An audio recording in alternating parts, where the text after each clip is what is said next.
Kutukan Dukun Santet Banyuwangi. Kedatangan di desa terlarang. Dharma, seorang jurnalis investigasi, mendapat tugas untuk menyelidiki kisah kutukan dukun santet di Banyuwangi. Bersama rekannya, Rina, dan dua kru dokumentasi, Joko dan Sari, mereka tiba di sebuah desa yang diyakini sebagai tempat pembantaian para dukun santet pada akhir tahun 1990-an. Saat memasuki desa, mereka disambut oleh keheningan yang tidak wajar. Udara terasa lebih dingin dari biasanya, dan aroma dupa tercium samar di udara.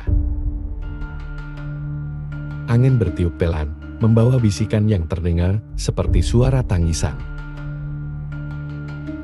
Saat berjalan melewati rumah-rumah tua dengan dinding yang menghitam oleh waktu, mereka melihat sosok-sosok bayangan mengintip dari balik jendela.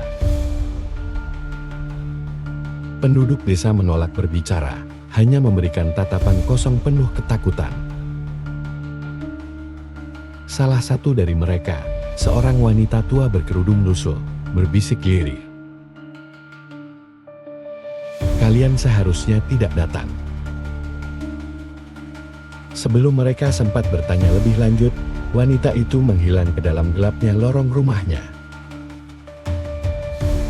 Dari kejauhan, suara gonggongan anjing terdengar menggema, lalu tiba-tiba berhenti begitu saja, meninggalkan kesunyian yang lebih menakutkan.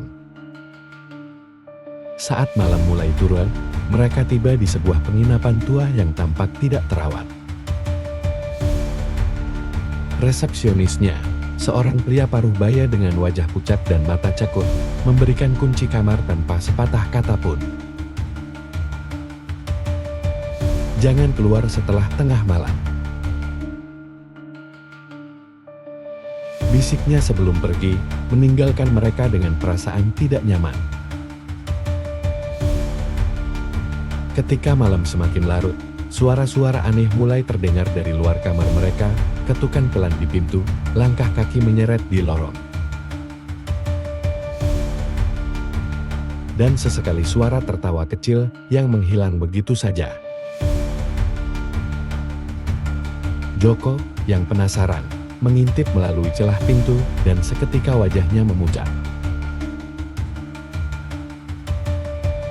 Ada seseorang berdiri di ujung lorong, tapi dia tidak bergerak. Bisiknya dengan suara bergetar.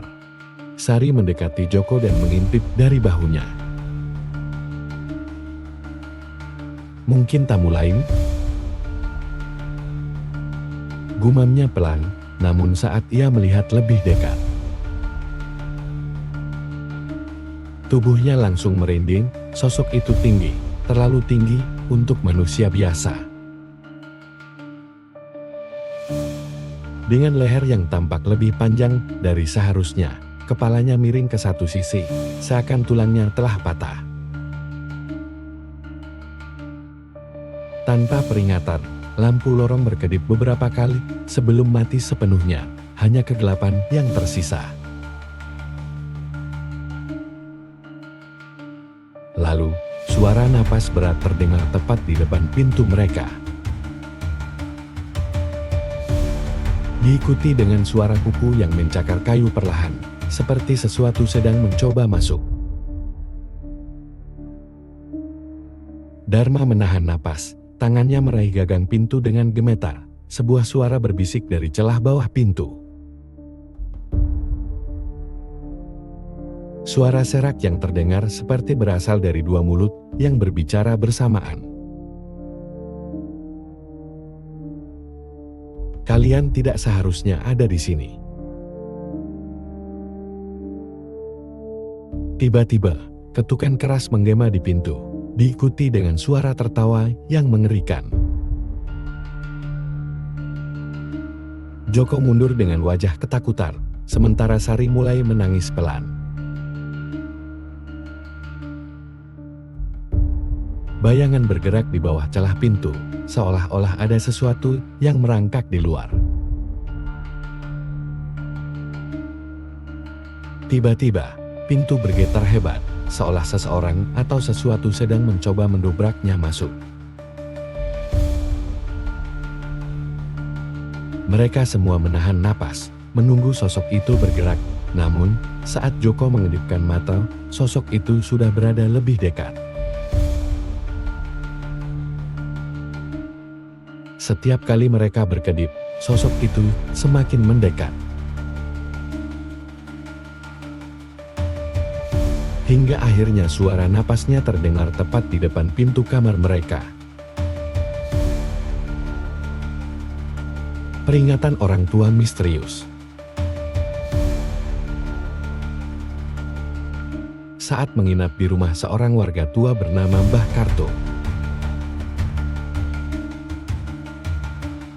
mereka mendengar cerita mengerikan tentang pembantaian yang dilakukan oleh sekelompok orang bertopeng.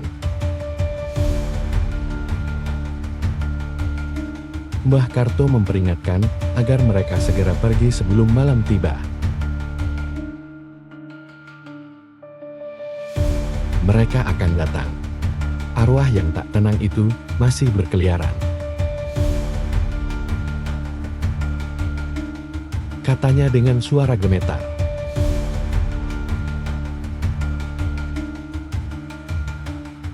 Suara-suara di malam hari.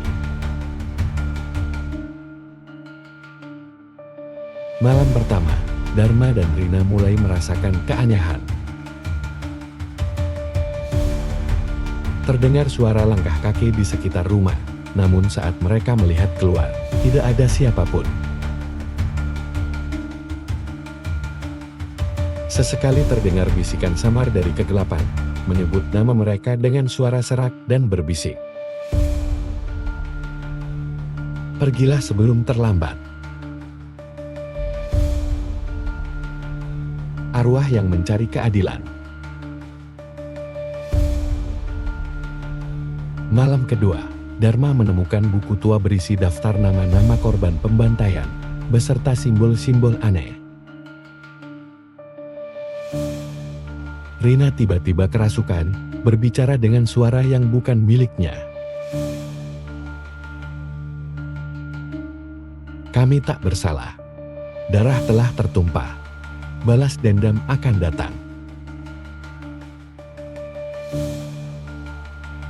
Suhu ruangan turun drastis, bayangan hitam bergerak di sudut-sudut rumah. Kutukan yang terungkap.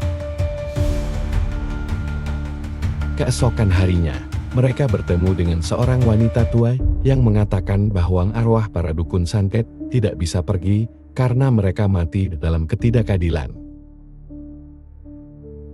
Setiap tahun, pada tanggal yang sama dengan pembantaian, mereka kembali menuntut balas. Dharma dan Rina mulai melihat sosok hitam bertudung di kejauhan, mendekat perlahan setiap mereka berkedip. Ritual pelepasan. Dalam ketakutan, Dharma dan Rina melakukan ritual yang diajarkan oleh wanita tua itu untuk melepaskan arwah-arwah yang terjebak. Namun, saat ritual berlangsung, angin kencang menerjang, dan suara jeritan mengerikan memenuhi udara. Sosok-sosok bayangan mencoba menarik mereka ke dalam kegelapan. Mbah Karto tiba-tiba muncul, membaca mantra terakhir yang menyebabkan bayangan itu meleler dan menghilang dengan teriakan menyayat hati. Kepergian yang terlambat.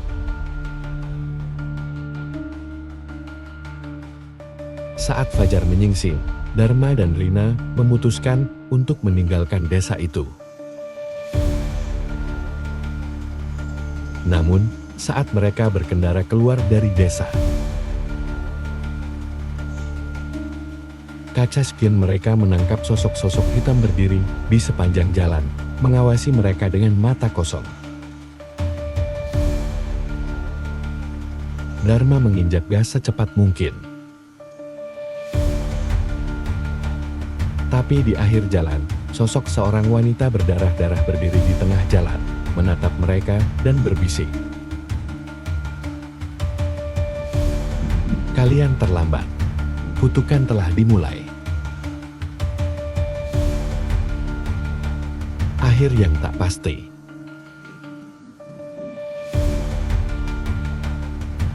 Beberapa hari setelah kembali ke kota, Dharma dan Rina mulai mengalami kejadian aneh.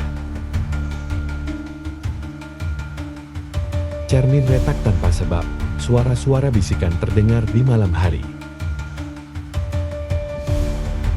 Dan bayangan hitam terlihat di sudut ruangan.